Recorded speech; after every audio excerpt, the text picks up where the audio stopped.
our guy from The Athletic and the Tundra podcast, Matt Schneidman. So, Matt, real quick, first off, thanks for being here. Oh, I thought you had a question to go along with that. Oh, he still has this attitude that he brought with Bisaccia. He's still got this attitude. Yeah, well, okay, so that's my question. Josh, play it. Who's kicking for you on Monday? Who's kicking for us on Monday? Yeah, Brandon. I asked that kind of. Brandon McManus. You asked that kind of like a wise ass, but I can answer it the same way. So Brandon The head McManus. coach said it was an open competition this Well, week. then you need to ask the head coach. But if you're asking me, it's Brandon McManus. I didn't see it as a competition this week. I saw it as he's getting healthier. And he's had a pretty good week kicking the ball. Schneid, you being a wise ass? What was he that? is. Well, I explained in the question why I wasn't being a wise ass. I asked that question semi-facetiously because I didn't anticipate him giving me a straight-up answer of who was going to kick. That is what I was going to say. That is why I asked it kind of sarcastically, because I thought he was going to say it is a competition. I was not asking it sarcastically in the sense that, oh, of course it's Brandon McManus, but I'm going to make a joke because he's missed 3 kicks and make a joke about how you should move on from him because fans want him to. That's not what I was doing. I guess Bisaccia was not told or didn't care that earlier that week or earlier in the week, I think it was on Thursday, Matt LaFleur characterized the state of his kicker position as a competitive situation. So us on the beat took that to mean that it was a competition for more reasons than just health. Well, why was would you a little think surprising because sure, Brandon McManus has had some misses. He's dealing with an injury right now, but he's been in the league, 12 years. He's been nails for this team more often than not. So I thought they were going to go with McManus anyway. So my intention was not to come across as a wise ass because of McManus's misses. It was more so to come across as a wise ass because I didn't expect Bisaccia to give us an answer about who was going to kick. And I was wisely trying to get one out of him, but it kind of led to him giving us that answer. And then LaFleur coming back the next day and saying, you guys read too much into my competitive situation comment. It's a competitive situation at every position every week. So listen, my wise assness got some answers for the people. That's my real question, by the way. Who's talking to who? What was that? Josh and I talked about this earlier in the show, and we literally played this sequence of audio events of Matt saying they're both going to kick today, which to me and Josh was clear as a bell. We're not sure who's kicking. Then you have this interaction with Bisaccia, who is dumbfounded. You asked it. And then Matt comes in and is like, wait a minute. Right? Yeah. I don't think so. What's going on? I compared it to a dad that mom gave a different answer, and now dad is immediately backtracking and blaming the kid and being like, well, why would you assume that my answer meant that? Obviously, I meant whatever your mother said. Like that's what Matt LaFleur's response felt like. Yeah, I think there might be some disconnect, but I'm not going to sit here and say, oh, Matt LaFleur never talks to Rich Bisaccia or Matt LaFleur, doesn't talk to kickers. I know McAfee the other day, for example, was giving LaFleur a hard time and kind of bashing him for saying he doesn't talk to kickers. I think LaFleur said that facetiously. I'm pretty sure my Matt LaFleur detector is accurate after 7 years of sitting in these press conferences. I'm pretty sure he talks to kickers. He's just been kind of jabbing at McManus a little bit in these press conferences since the comment that he was very concerned, or whatever phrase he used, about the quad injury initially. And then McManus said, well, that's the word that coach had in his thesaurus. So there's been kind of this serious, not serious kind of banter about this whole situation. But this is the second time, I think a couple of weeks ago, LaFleur called special teams mistakes, or certain special teams mistakes, catastrophes. He was probably referencing the blocks or whatever. And Bisaccia said, I don't view it as catastrophe. So he kind of went back at LaFleur. I can't sit here and say there's any dissension between the two or a disconnect, but it is kind of interesting how they're now a second time is still like, all right, head coach says one thing, special teams coordinator says another, head coach then comes back and kind of takes it back, but not 100%, although this time it kind of was 100%, but nonetheless, Brandon McManus is kicking tonight. There you go. We got our answer. That's what's most important. So, Matt, we just got done talking with Wayne Larrivee. We're talking about tonight's game and kind of what the Packers have to do differently. Obviously, a lot of things in comparison to the Panthers game. But this is still, regardless of that, a tough matchup against the Eagles. What's going to be the big factor for the Packers that we're talking about tomorrow morning, saying this was the key to the game? Ooh, so is this a prediction on what's going to happen or what they need to do to win? What they need to do.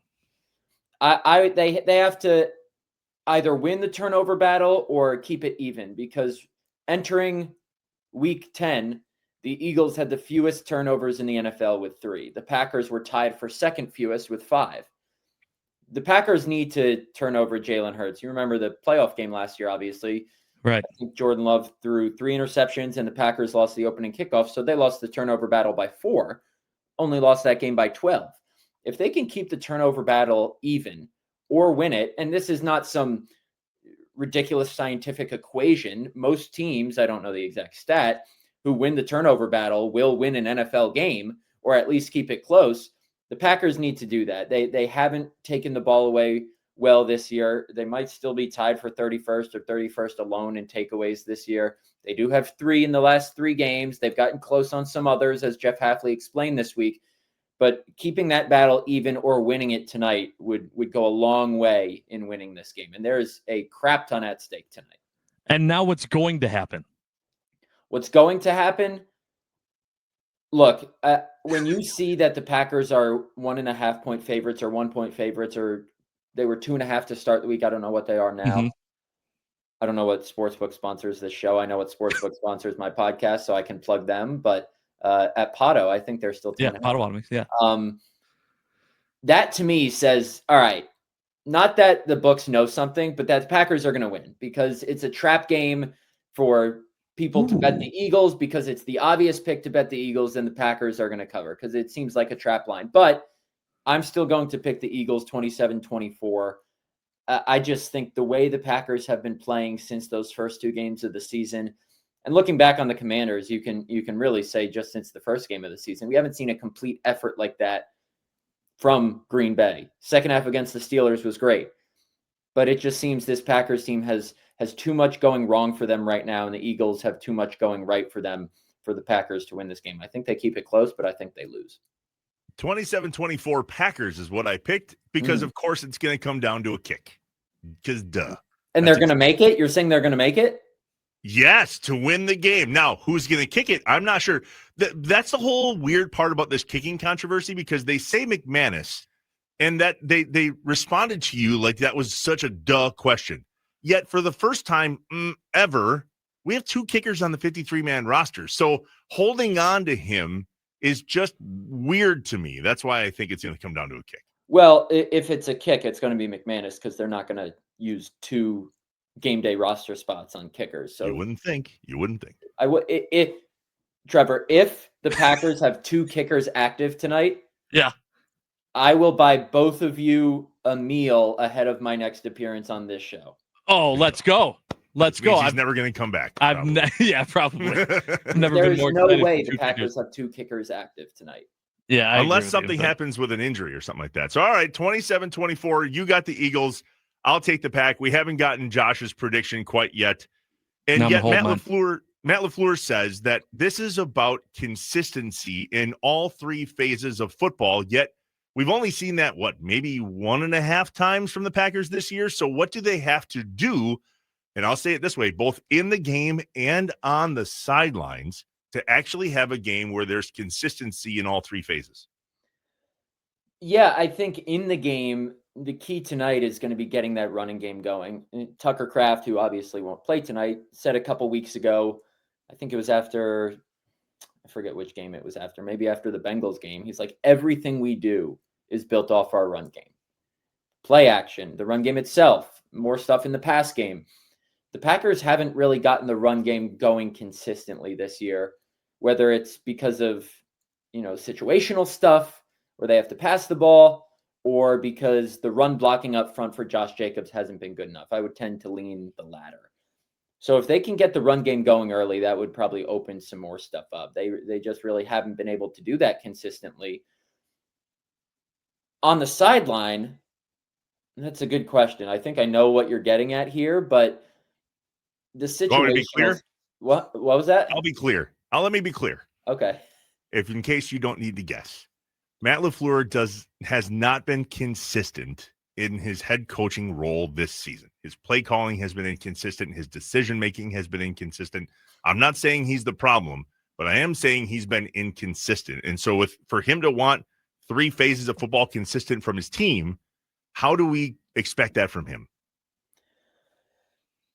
Yeah, I think he has to be better. Absolutely. It's So does he. It's harder to place blame on coaching than players because it's easy to look at a play and say, oh, Jordan Love should have done that better.